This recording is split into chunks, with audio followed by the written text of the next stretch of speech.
समदम से संपन्न। कौन है दशरथ? धर्म धुरंधर गुण निधि ज्ञानी, धर्म के धुरंधर। और जो दशरथ है जिसकी 10 इंद्रियां अपने व्यवस्थित ढंग से रखी हुई है, समेटी हुई है। भगवान ने गीता में अर्जुन से कहा कि हे अर्जुन, या निशा सर्वभूतानां तस्यां जागृति संयमी यस्यां जागृति भूतानि सा निशा पश्यतो मुनि। ये जगत के निमित्त संसारी मनुष्यों के लिए जो दिन है वो ज्ञानी पुरुषों के लिए रात है। इसलिए जिसकी 10 इंद्रियां अपने हृदय में स्थित है, विषयों की तरफ नहीं भागती, वो दशरथ है। और उसी दशरथ के यहां राम का प्रादुर्भाव। कौन है राम? रमन्त योगी यस्मिन् स राम, रोम रोम प्रतिवेद कहे, जिनके एक एक रोम एक एक वेद है।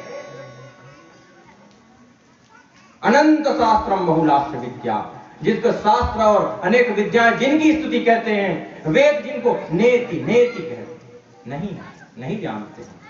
और कौन है? शास्त्र और भी उदाहरण देते हैं। यतो वाचो निवर्तन्ते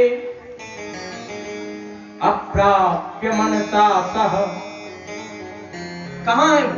जहां तक मन वाणी और बुद्धि की पहुंच नहीं है, वो राम है। और वो राम किसके पास आते हैं? दशरथ, जिनकी 10 इंद्रियां सधी हुई हो। दशरथ एक दिन राज दरबार में बैठे हुए थे और वो अपने शीशे में अपने चेहरे को देखते हैं। और देख करके जब उन्होंने देखा तो उनके कान के पास एक बाल सफेद रंग का दिखाई देता है। पहले बुढ़ापे की निशानी यहां से शुरू होती थी, शास्त्र कर्ण के पास से बाल होते, और उससे मनुष्य समझता था कि हम बुढ़ापे में जा रहे हैं।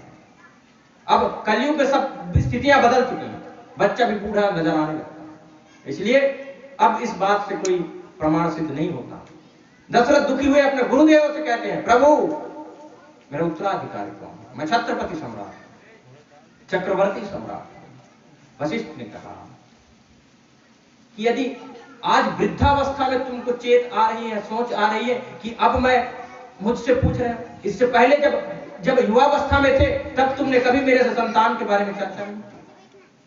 लेकिन यदि मुझसे पूछ रहे हो और मेरी शरण में हो तो सुनो, शास्त्र कहता है जब हम संसार से मांगते फिरते हैं ना, दर दर ठोकरे खाते फिरते हैं तो हमें कुछ नहीं मिलता। क्या मिलती है?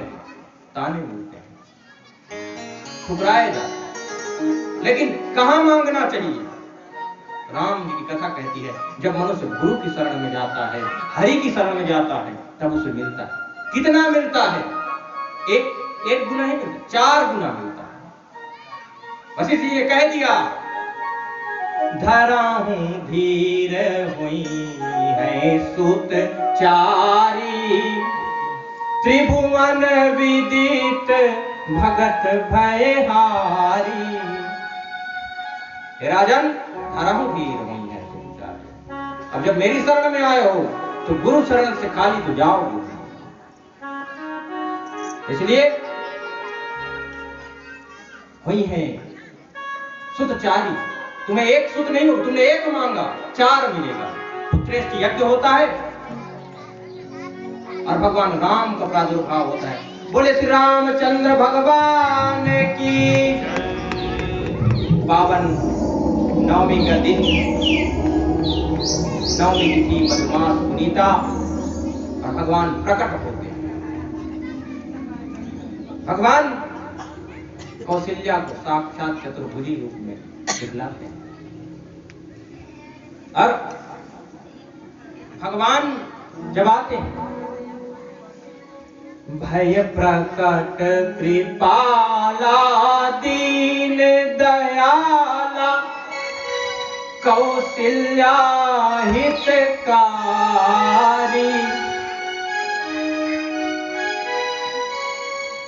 कथा संक्षिप्त। इसलिए भगवान प्रकट होते हैं जगत के कल्याणार्थ, जिनके बारे में वेद नेति नेति कहते हैं, एको ब्रह्म द्वितीयो नास्ति एकम सद् विप्राह बहुधा वदन्ति। वेद बार बार गुणगान करते हैं, सहस्त्र शीर्षाः पुरुषाः सहस्त्राक्षः सहस्त्रपाः। जिनके हजारों नेत्र हैं, हजारों कर्ण हैं, वो भगवान अवतरित होते हैं। अति प्रसन्नता छाती है संपूर्ण नगर में। उसके पश्चात भगवान की बाल लीला होती है, भगवान का यज्ञोपवीत संस्कार होता है। सब माताएं बहुत खुश हैं। भरत, लक्ष्मण और शत्रुघ्न चारों भाई मिलकर के अपनी बाल लीलाओं को करते हैं। इससे पहले दशरथ जी की एक पुत्री थी जिसका रामचरितमानस में वर्णन है। शांता नाम की एक पुत्री थी जिसको गोद लिया रोमपाद ने, इसलिए उनको रोमपद के नाम से जाना जाता है। इसलिए वो राम जी की बड़ी बहन थी, इसलिए राम की बहन भी थी जिनका विवाह श्रृंगी ऋषि से हुआ, जो श्रृंगवेरपुर में रहते। सूत जी कहते हैं बाल्य लीला करने के लिए भगवान बड़े होते हैं, गुरु के गृह में शिक्षा ग्रहण करते हैं और संकेत करते हैं विद्याओं को कौन प्राप्त करता है, विद्याएं किसको सिद्ध होती हैं, जो गुरु के पास कैसे जाना चाहिए। राम समझाते हैं गुरु ग्रह गया वो पढ़न रघुराई, अलप काल विद्या सब पाई। गुरु के पास जाना चाहिए तो मनुष्यों को कैसे जाना चाहिए, राम जी बताते हैं गुरु ग्रह गए पढ़न रघुराई। मनुष्यों को छोटा होकर जाना चाहिए, राई की तरह छोटा, न अभिमान, न मोह, न लोभ, न क्रोध, हर तरह के विकारों को त्याग करके जो मनुष्य गुरु की शरण में जाता है तब अलप काल विद्या सब पाई। जिस प्रकार भगवान ने विद्या प्राप्त करी वैसे गुरु की शरण में मनुष्य वैसी विद्या प्राप्त करे। और गुरु भी न भाव निधि तरई न कोई, जो बिरंच शंकर सम होई। कोई नहीं करता। भगवान यह दिखाते हैं कि इस संसार में हमें एक योग्य गुरु की आवश्यकता अवश्य है, तब हम स्वयं को जान पाए, नहीं तो त्रैलोक के अधिपति भगवान को गुरु की आवश्यकता नहीं, जिन्हें माया न छू सके। भगवान ने लीला की, शिक्षा ग्रहण किया, समय बढ़ा। विश्वामित्र भगवान राम को मांगने आते हैं यज्ञ के निमित्त। उसके पश्चात विश्वामित्र ने दशरथ जी से कहा मुझे अपना पुत्र दे मेरे यज्ञ की रक्षा के लिए, क्योंकि मारीच, सुबाहु आदि दैत्य मेरे यज्ञ को नष्ट करते हैं, यज्ञ पूरा नहीं होगा,